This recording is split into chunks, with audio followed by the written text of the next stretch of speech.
Hello, I'm Faye Jensen, the CEO of the South Carolina Historical Society. Welcome to the last of our 2022 lecture series. I'm looking forward to tonight's presentation. Before we get started, I want to remind those of you in attendance that you'll be muted throughout the webinar. We hope to have time for questions, so please type any questions you have in the chat box and I'll read them out after the talk. Tonight's speaker is Dr. Dan Littlefield. Dan received his undergraduate degree from the University of California, Sacramento, and his master's and Ph.D. from Johns Hopkins University. In 1999, he was appointed Carolina professor at the University of South Carolina. In 2007, he was named director of the Institute for African American Research at South Carolina. He is the author of Revolutionary Citizens, African Americans, 1776 to 1804, which was published in 1997, and Rice and Slaves, Ethnicity and the Slave Trade in Colonial South Carolina, published in 1981. Dan has also written scores of articles, encyclopedia entries, book reviews, and book chapters. In 2017, he received the Carolina Trustee Professorship Award, which honors excellence in teaching. He is also, I'm delighted to add, the guest curator for our exhibit on slavery in colonial South Carolina, which will open this spring. Please welcome Dr. Dan Littlefield.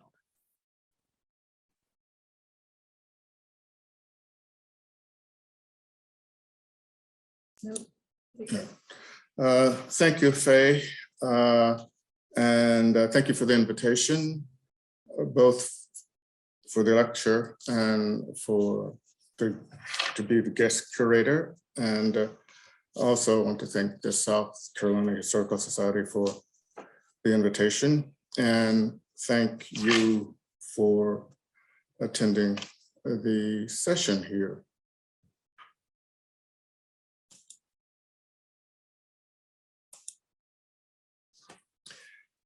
English people had had decades of colonial experience before they settled South Carolina.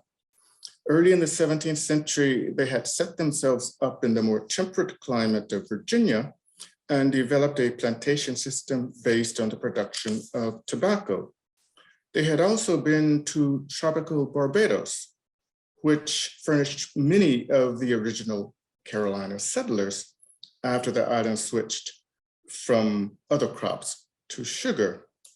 Therefore, when almost 60 years after the settlement of Virginia and 40 after they located in Barbados, English proprietors envisioned a settlement in the Carolinas, they had a wealth of colonial experience from which to profit.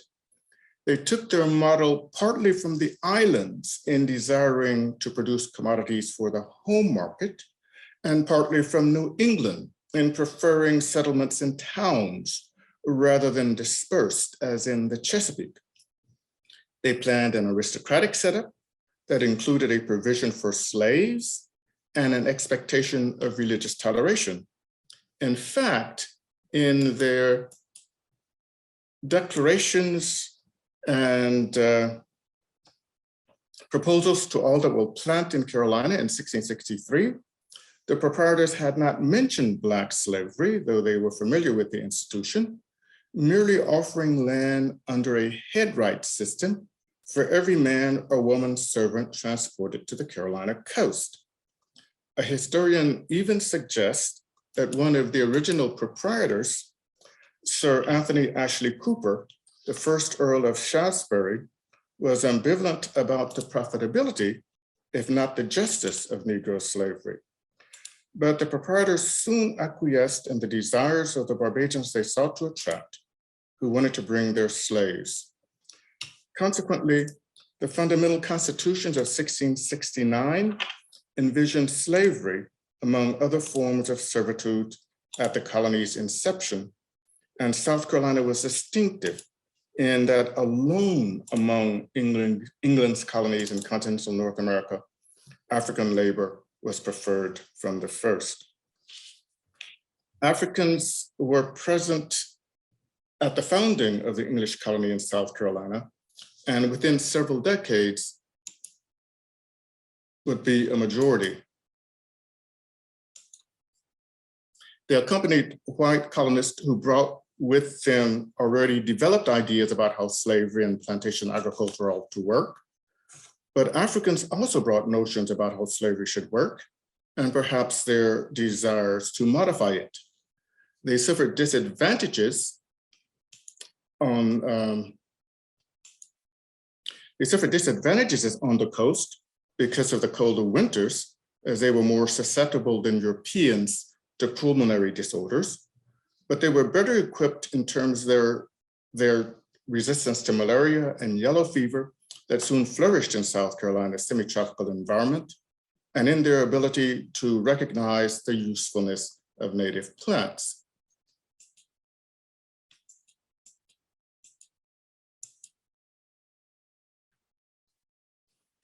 In this early period of Carolina's history, then, Africans had some advantages over Europeans. Africans brought a familiarity with tropical herbs, an ability to move along inland waterways using canoes or pirogues, skill in fishing, utilizing not only nets, harpoons, or other implements, but also in drugging or stunning fish with poisons. They were able to live off the land much easier than their masters could. They had consonant outlooks towards land and nature and comparable facets of material culture that facilitated their contact with native peoples. The African use of gourds, for example, could be related to the Native American use of calabashes. Both had basket weaving traditions, and both were skilled in the use of small watercraft on inland waters.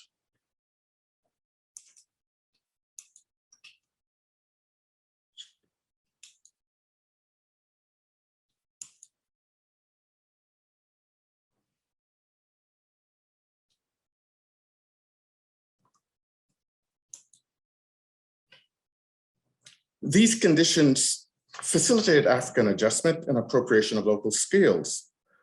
Africans were among the first to appropriate native languages and were often used as translators. They excelled as guides and boatsmen, and they dominated river transportation in early Carolina.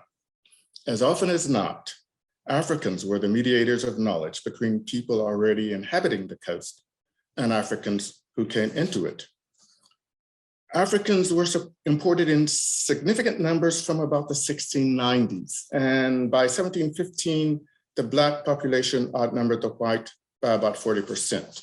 This marked another distinctive feature of South Carolina, for it was the only colony in English North America where this disproportion existed. African expertise, as well as rough pioneer conditions of a new settlement, facilitated a degree of what has been termed sawbuck equality in the 17th century, a term derived from the image of a slave owner who worked all day sawing wood with his slave, each facing the other on opposite sides of a sawbuck. The situation did not mask the slaves' servile status, but doubtless enhanced their self-esteem. The South Carolina Slave Code of 1696, based on the Barbadian Code of 1688, announced an end to this relatively benign period. The colony increasingly embraced rice as a staple, the most remunerative on the continent at the time, whose reach extended to low-country Georgia after the middle of the 18th century. After 1740, rice was joined by indigo as a Carolina staple. But rice was the dominant crop. Consistent with their experience, Englishmen first tried to grow rice like wheat on dry upland soils, dependent on the rainfall, and spreading it broadcast, but soon switched to inland swamps based upon ponds or reservoirs. By mid-century, a scholar reports, Governor James Glenn could celebrate the fact that the country abounds everywhere with large swamps. The governor also noted that the slaves had made the swamps productive. And this image is of a mangrove swamp in Africa. And people coming from that region already knew that swamps could be productive. Englishmen had to learn that in South Carolina. Consequently, the English benefited from the knowledge of their African bondsmen, many of whom came from rice-growing regions in Africa and knew more about the cultivation of the crop than did Englishmen. Indeed, Carolinians adopted a preference for people from the rice-producing Senegambia region that lasted through most of the colonial period. And in this image, you see two kinds of rice. On the left, you see traditional African rice, and on the right, Asian rice brought into Africa, introduced into Africa from the 16th century by the Portuguese and somewhat earlier from North Africa by the Arabs. And this preference for people from the Senegambia region is suggested in this ad, where it's made clear that the people being imported in this ship had come from the Rice Coast. But the vagaries of trade prevented this region's ethnic groups from always dominating import statistics. So despite a preference for people from the Senegambia region and the Upper Guinea coast, actually almost as many people came from the Congo-Angola region and Southern Africa than from the Senegambia region. So it wasn't as simple as putting in your order and getting what you deserved, getting what you desired. You had to take more or less what was acceptable. But various Senegambians were associated with the African cattle complex and brought expertise in cattle raising as well, perhaps accentuating the planters' regional preference. For in the early years, Carolinians shipped hides and other goods to the Caribbean. The demographic disproportion continued. Of 17,000 people in South Carolina in 17th century, in 1720, 12,000 were Black. In 1730, a population of 30,000 was 2/3 Black, while between 1735 and 1740, almost 13,000 more were imported. The large influx of enslaved Africans fueled unrest, most clearly indicated in the Stono Rebellion of 1739, where a group of rebels, mostly from the African kingdom of the Congo, sought to escape their enslavement by fleeing south to seek refuge in Spanish Florida.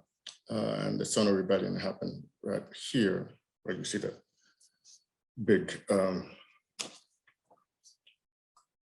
red and yellow spots.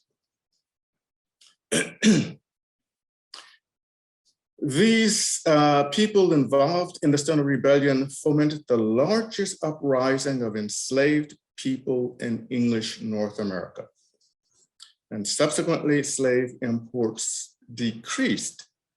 But in 1740, only 15,000 of the 45,000 people in South Carolina were white.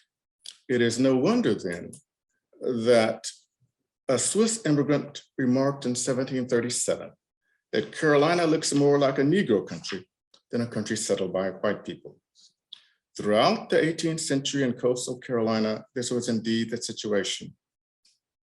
Although the disproportion was not as great as in West India Islands, where Blacks sometimes outnumbered whites by as much as 10 or more to 1, the disequilibrium was more than sufficient to make this colony unique on the mainland. In 1765, Blacks outnumbered whites by more than 2 to 1, and Charleston was the largest North American slave port. The force and significance of this demographic fact and some of the picturesque implications are suggested by advertisements for slave runaways. Lately run away from my plantation at Asheville, James Parsons wrote in the South Carolina Gazette, October 24th, 1761, two likely young new Bambaro Negro fellows named Abram and Lemont also ran away about 2 years ago. A short, chubby, hairy Angola fellow named March, and about 2 months since, a very black slipshod fellow, this country born, called Harry. Likewise went away about this time 12-month, a new Negro lad of the Papa country named Arrow, and a new Negro was a recent import. Nowhere else in North America on a comparable scale was this scene replicated. These surroundings could not help but affect the perceptions and cognitive processes of white South Carolinians, and these and other circumstances relate them more closely than other British North Americans to their compatriots in the West Indies. The extent of African diversity in South Carolina did not prevent, but may have inhibited the thinking about Africans in solely racial terms. English ethnocentrism was such that they assumed superiority in face of practically everyone they met, and Africans were certainly no exception to this rule. But if a distinction can be made between ethnocentrism and racism, then it might be ventured that early 18th century attitudes towards Black people partook more of the former than the latter. This would especially be true in South Carolina, where the contest could be viewed as more often between African and European rather than between Black and white. Clearly, the posture adopted by towards Blacks by white Americans in the 19th century, predicating their innate passivity and peculiar suitability to slavery, their lack of ambition and their inability to handle or even to appreciate freedom was not so easily maintained. Many of these ideas existed in casual or inchoate form, but they were not so widely and comfortably held as would later be the case. Accordingly, a contemporary description of the Stono Rebellion regarded it as a situation wherein one, that is the Blacks, fought for liberty and life, and the other, that is the whites, for their country and everything that was dear to them. This was certainly, as historian Winthrop Jordan states, a revealing characterization of an American slave rebellion, and it serves to differentiate the attitudinal set of the colonial from that of the national period. It may be that in the second half of the 18th century began a transition when during the revolutionary crisis, attitudes, particularly in South Carolina, hardened. Slave trader and revolutionary patriot Henry Lawrence, who would later give much lip service to considerations of freeing slaves, related what he called a peculiar incident during the Stamp Act crisis of 1765. A group of slaves, apparently in thoughtless imitation, Lawrence opined, began to cry liberty and threw Charleston into alarm for 2 weeks. This event, Lawrence thought, revealed in what dread the citizens lived among the Black savages with whom they were surrounding themselves. But Lawrence's outlook in the 1760s was a far cry from that expressed a generation or so earlier at the time of Stono, and are clear evidence that racist or racialist ideas existed, but I think this is evidence of change, not consistency, although some people would disagree, so it's a moot point. Of course, stringent laws were enacted to control the slave population, and even in the early colonial period, these laws often extended to free Blacks as well. Indeed, they often began with the phrase Negroes and other slaves. Because they were outnumbered, South Carolinians were understandably concerned about large groups of slaves together. So after 1750, that is after the Stono Rebellion, it was illegal for more than 7 men slaves to travel together, except in the company of a white person, or they could be taken up and whipped. Now, with the demographic disproportion, this was the kind of law that could not really be enforced, but it was on the books. The use of drums or horns were forbidden, and this fear of enslaved Africans using drums is one of the things that is supposed to separate English from Spanish and French colonies, where slaves often had great celebrations utilizing drums. However, Carolina was a frontier colony and land claimed by the Spanish crown. So slaves were on occasion authorized to use weapons, although in theory, not more than one on a plantation could do so. Moreover, the Carolina region was the only plantation area in English North America where Blacks were at various times used in the militia. Now, rice cultivation was a very strenuous process. The South Carolina Rice Plantation required large gangs of slaves. 30 slaves was the optimum number for beginning a rice plantation. And these consisted in the early years of new imports or saltwater slaves, such as the kind you might see in this image of an African rice plantation or rice field. With large numbers of newly enslaved Africans coming over in a relatively short period of time, the cultural distance between master and slave was great, complicating mutual communication. They had different languages and ways of thought. Moreover, the mechanical aspects of rice cultivation remain physically taxing. In early years, South Carolinians grew rice on dry upland soils, depending on the rainfall, but planters soon switched to inland swamps based upon ponds or reservoirs. And on the right of this plant, in the dark area, you see, well, you can't see it very clearly, but it represents rice plantations utilizing the natural landscape. And to the left, you see the construction of canals indicating the switch to a different system. At the end of the 18th century, rice cultivation was adapted to the tide flow, as indicated in this diagram. And rice fields were constructed out of low-lying regions fronting rivers. For slaves, this meant that the workload increased. These fields required the building of massive dikes, levees, and canals, all by hand with picks and shovels, working in the mud with snakes and alligators and other vermin. Slaves had to work, you will notice that the way this field looks out beyond the foliage in the front looks very much like the African fields you saw at the beginning. Slaves had to work much harder in the new system, especially when new plantations were being formed. They had to do less weeding once the plantation was established, but the new constructions had to be maintained, again, requiring a great deal of work.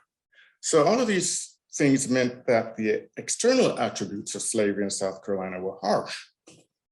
Psychologically, though, the enslaved in Carolina may have had a much easier time than in, say, Virginia, because he was much more likely to come and remain in contact with people from his own ethnic group.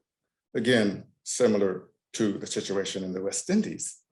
Thus, slaves could provide each other moral, spiritual, and sometimes cultural support.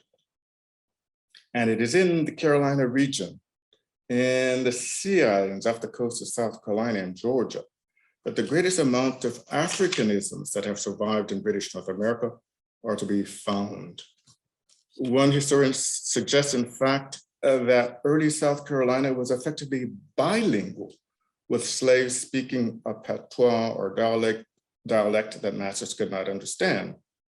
The pidgin English concocted as a means of communication between and among master and various African ethnic groups became more regularized and evolved into a separate Creole language among Gullah and Geechee speakers along the coast. Few African material artifacts survive the Middle Passage intact, but African artistic and functional values found material expression in African-made pottery, and the work baskets and other implements that accompanied rice cultivation. And these are African baskets being used in the harvesting of rice. Africanisms more often abided in underlying assumptions about life and folkways, folk tales, and a cosmology that placed great emphasis on kin and extended family relationships, no doubt strengthened by the fragility of family life under slavery.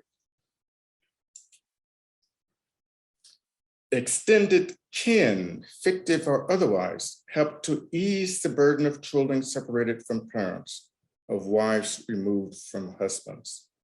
Naming practices, particularly son after father, less often daughter after mother, served to memorialize connections that might easily be physically sundered by forces over which the enslaved had no control.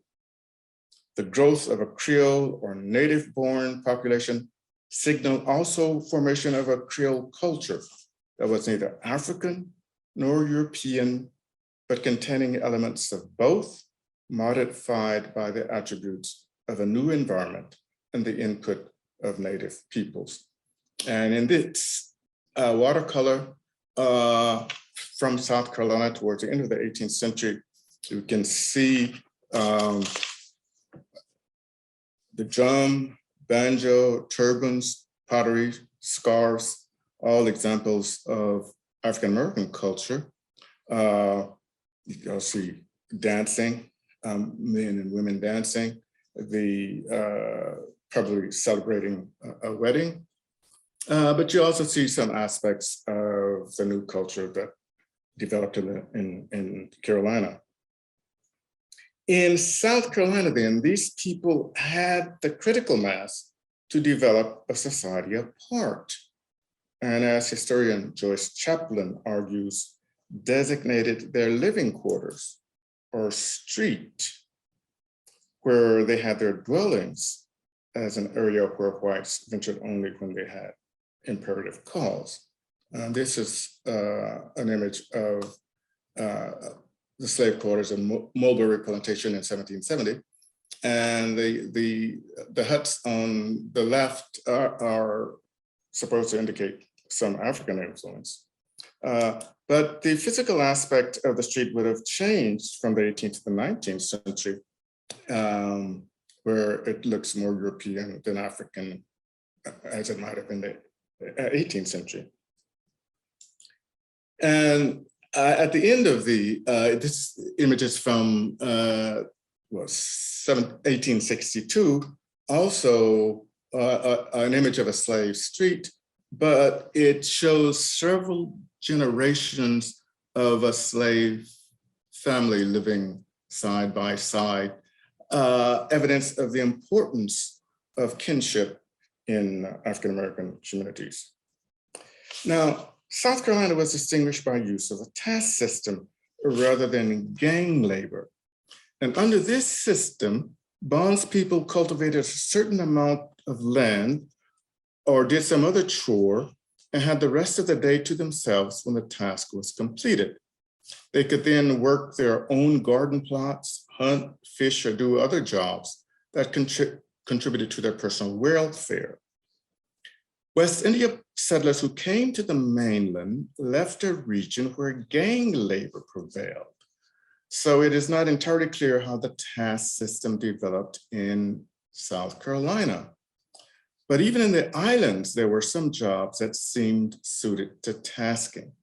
The most reasonable explanation, it seems to me, for the development of the task system in South Carolina is provided by historian Max Edelson, who says that the practice developed because in the early years of Carolina's settlement, the enslaved had to provide their own food.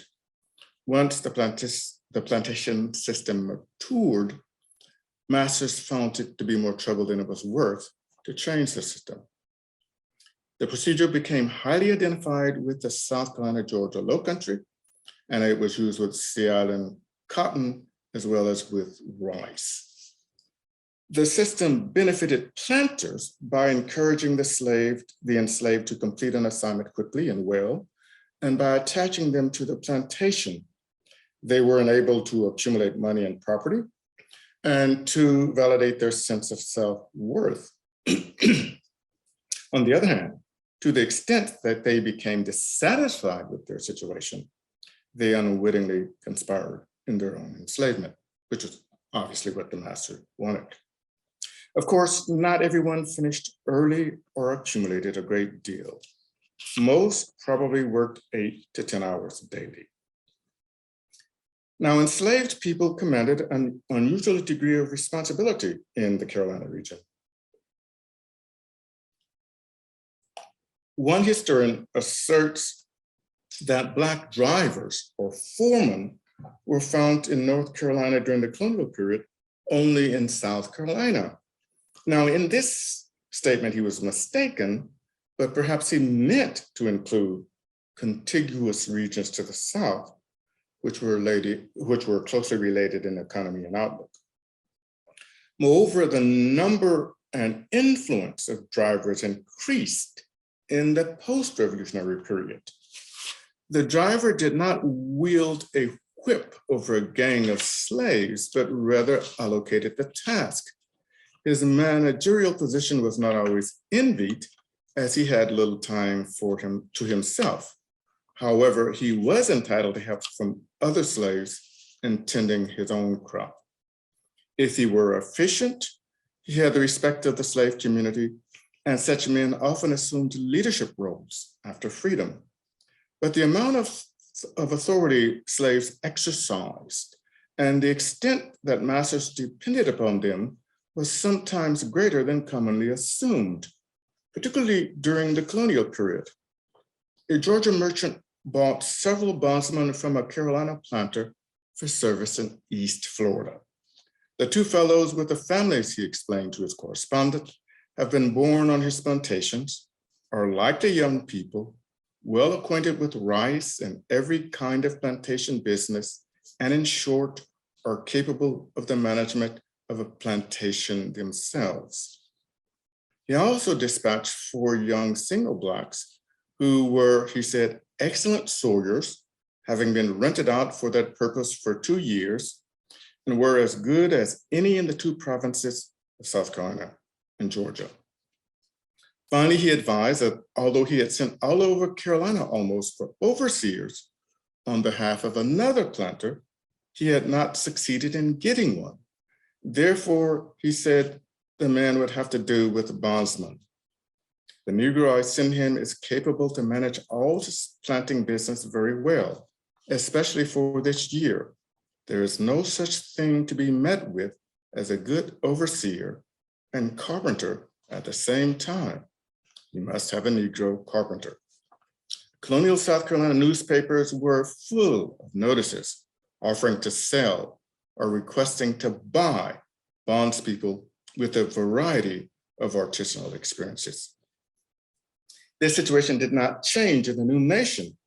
One planter declared that his bondsman was without exception one of the best drivers in the state, and there are few white men who have a more general or better knowledge of planting. Another offered to sell his valuable driver, many years experience in the management of a tide swamp plantation. Charles Cotsworth Pinckney informed Ralph Izard that Izard's most remunerative plantation was the one where he had no white overseer, but only a Black driver in charge. Now, this was partly because white overseers were often dishonest and incompetent, frequently mismanaged, and sometimes stole part of the crop. Henry Lawrence once fired a white overseer when he refused to take advice from the driver.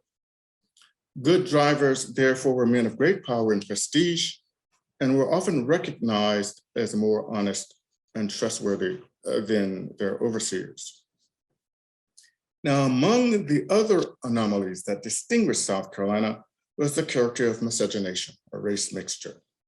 Carolina was the only colony in North America where English North America, Mexico is also part of North America, but Carolina was the only colony in English North America where slave concubinage was almost instituted as an open practice, an imitation of English customs in the West Indies.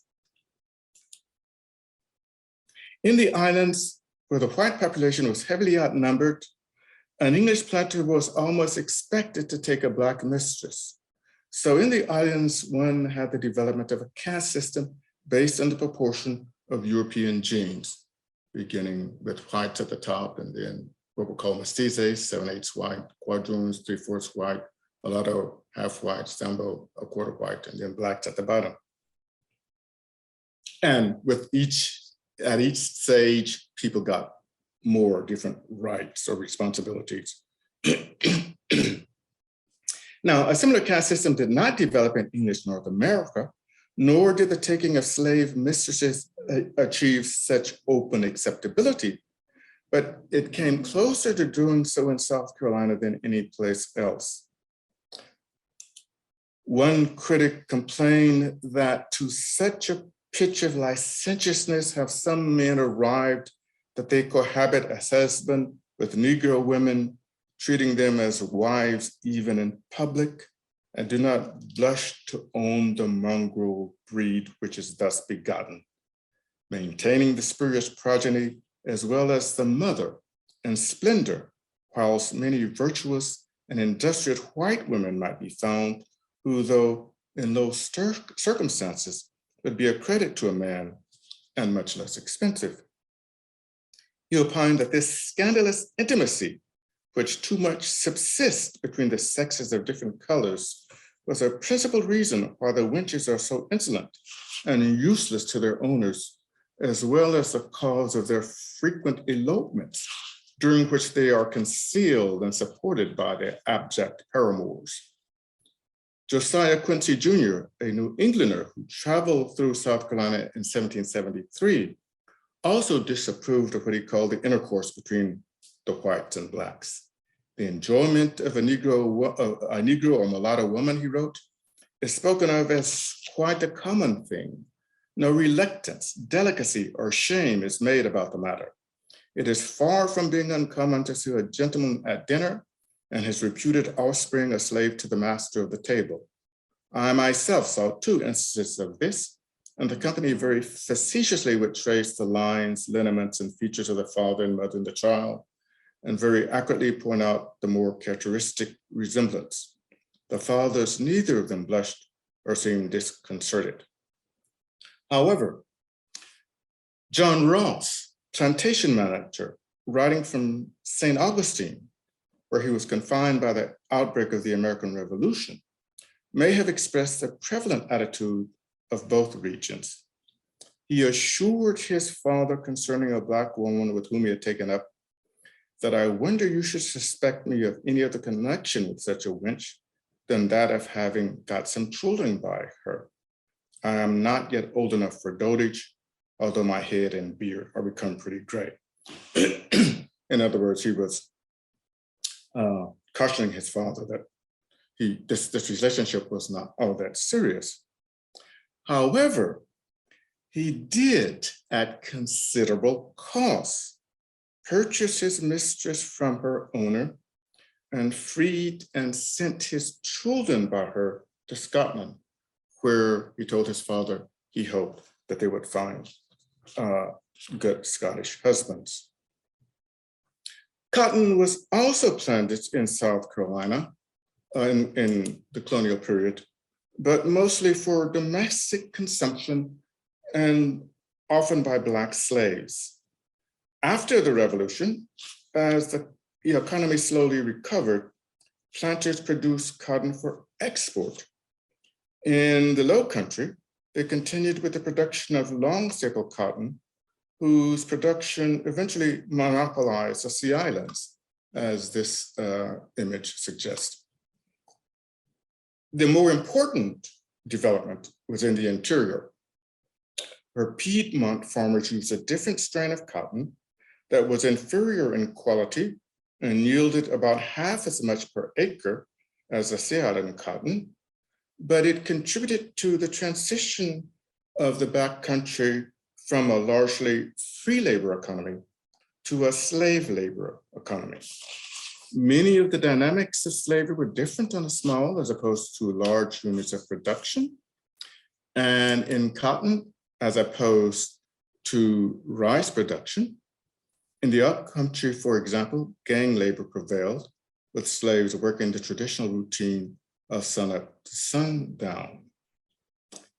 And this image suggests a more smaller type cotton plantation, a stable middle class family, and you can see the enslaved person standing near the tree to the left.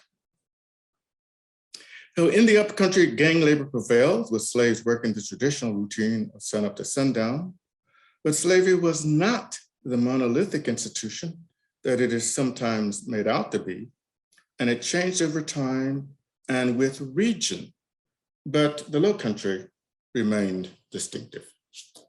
And so with that, we'll stop and see if there are any questions or objections. Okay, if you would write your questions in the chat boxes, we'll see what we can get to.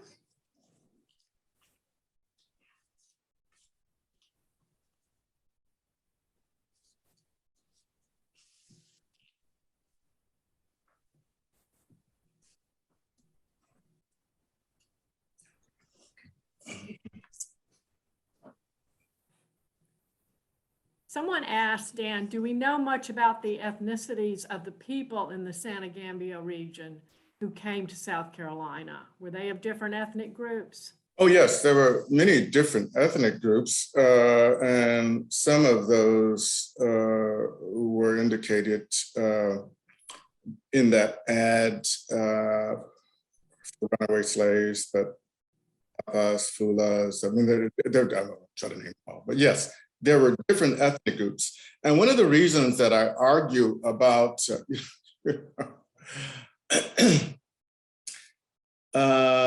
Peter Wood, who wrote this book on Black majority, which actually changed the way scholars thought about colonial slavery.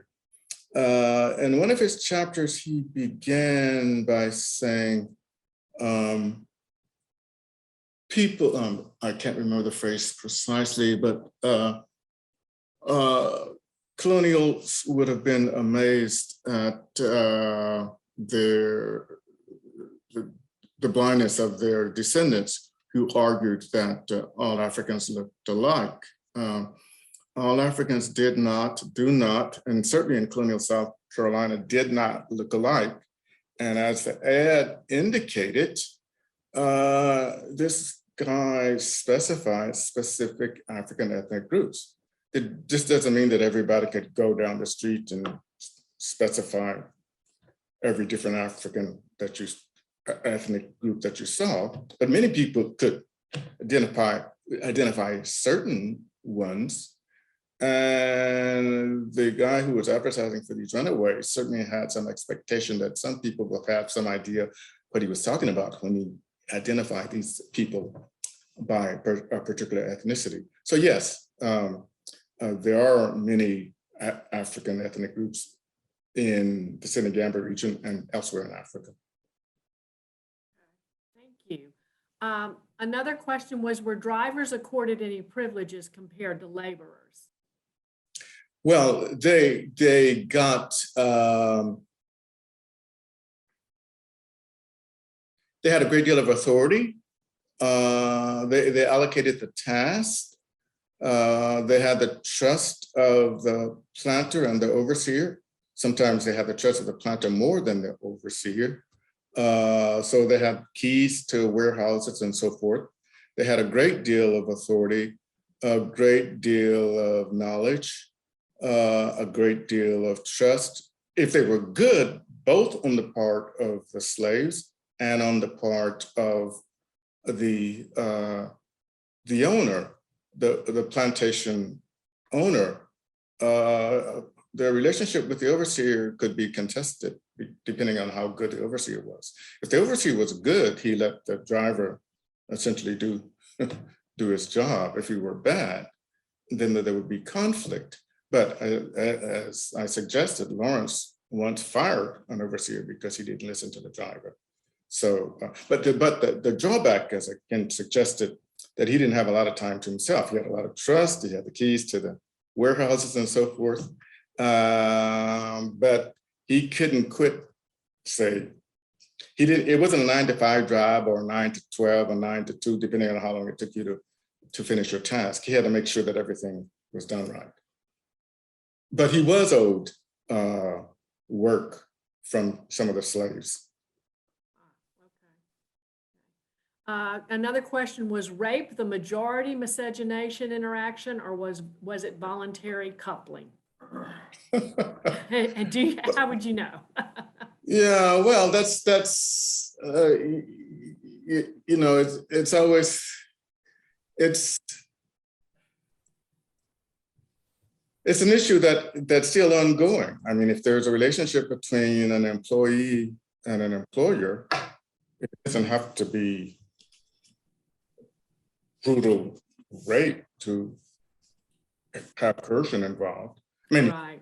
Yeah. I mean, there were some brutal masters, or who often had brutal sons. So that there could be rape, but there could be occasionally affectionate relationships developing. But the power dynamics were not positive. So there's always but again, in the West Indies, where you had this caste system developing, where intermixture, a greater degree of white genes gave people a certain status, an enslaved woman might, for the benefit of her children, won't encourage miscegenation. But I mean, you know, there might, depending on who she was involved with, there might be a lot of advantages. But, you know, again, the woman was working within a constrained situation. She couldn't say, in many ways, in many cases, she couldn't just say no. Right. Yeah. A question says, did the original rice come from Senegambia? No. I mean, again, there's all this, all these questions about where rice into South Carolina came from. But again, the rice grown in South Carolina is an Asian rice, not an African rice. And you know, there's a so-called seed from Madagascar. There are probably several introductions of rice into South Carolina. And then you had the development of the Carolina gold, which distinguished South Carolina. And that for a while, now people trying to bring it back. But the African rice, you know, when I showed the images of the two bundles of rice, the one on the right that was Asian rice and the one on the left that was African rice, it's hard to, wasn't really very marketable because it was more fragile than Asian rice. So Africans, or anybody growing the African rice, it's not. I've read now that they are developing hybrids of African rice that can be exported, but traditionally it wasn't, because it was too difficult. I mean, some came over in slave ships, but it wasn't grown for export. That was okay. And this person asked, are there plantation records with overseer reports from the 18th century? They say they're aware of many from the 19th century.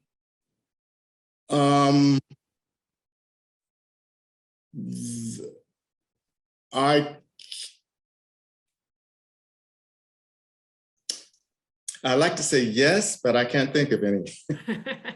I'm doing the same thing. Yeah, they're mostly from the 19th century because more people were writing, and because more documents from that century survived.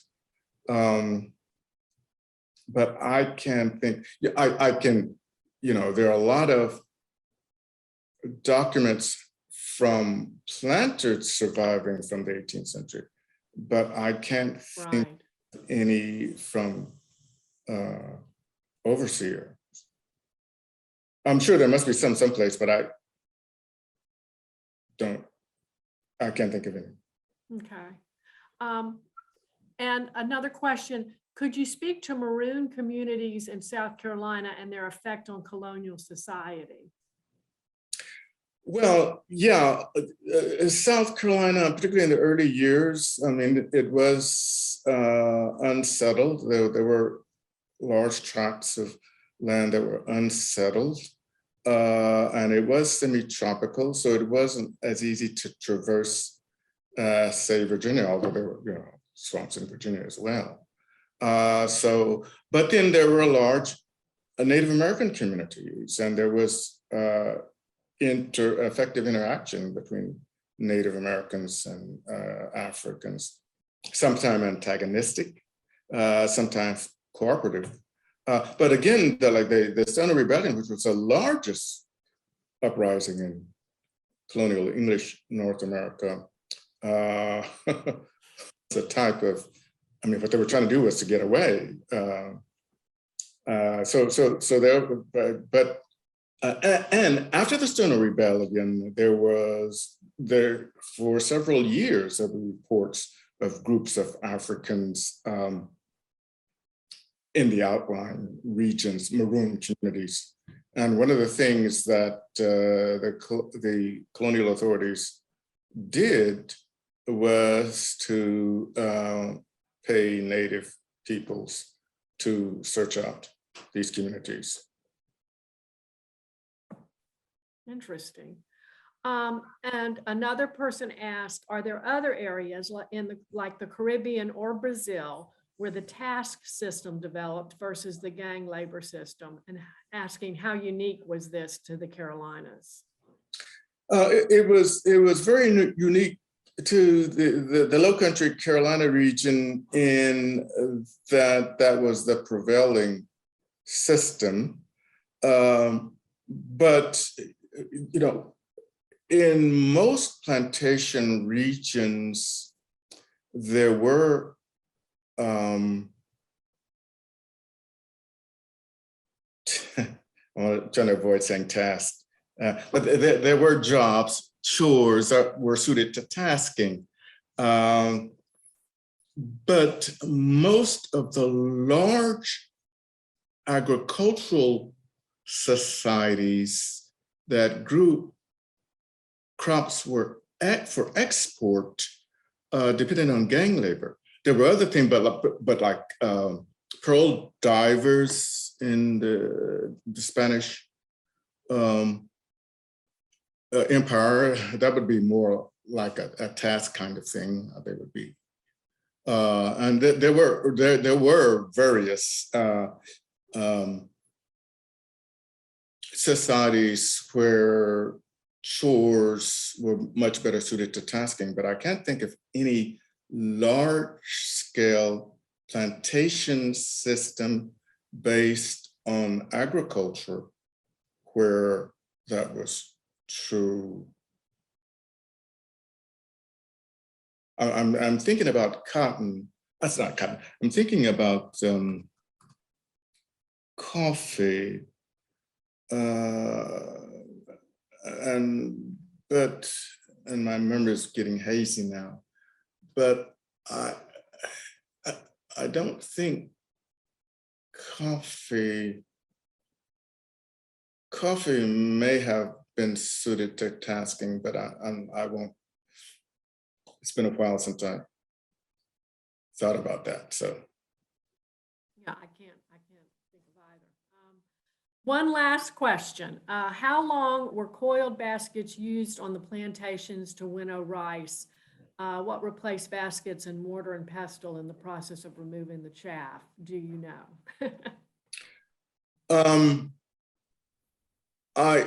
Certainly winnowing, pounding, all that was mechanized, and I guess you'd get wind blown machines also that would remove the shaft.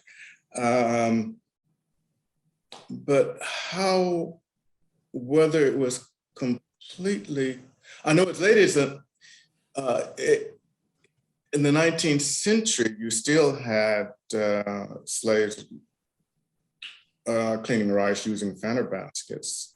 But they started to mechanize the pounding of rice fairly early because it was so hard on the slaves. And that was that was during the pounding season. that was when slaves were most likely to run away. Interesting. They early tried to mechanize that. Well, I'm so sorry we don't have time for more questions. We certainly appreciate Dr. Littlefield joining us tonight, and thank you for all of you who attended. I do hope you'll check out our website at schistory.org to see our programs that'll be offered in the future. And we also have copies of Dr. Littlefield's book, Rice and Slaves, at our online gift shop. If you are not already, I hope you will consider becoming a member of the South Carolina Historical Society. Again, thank you, Dr. Littlefield, and good night to everyone. Yeah, thank you for having me, and thanks for attending.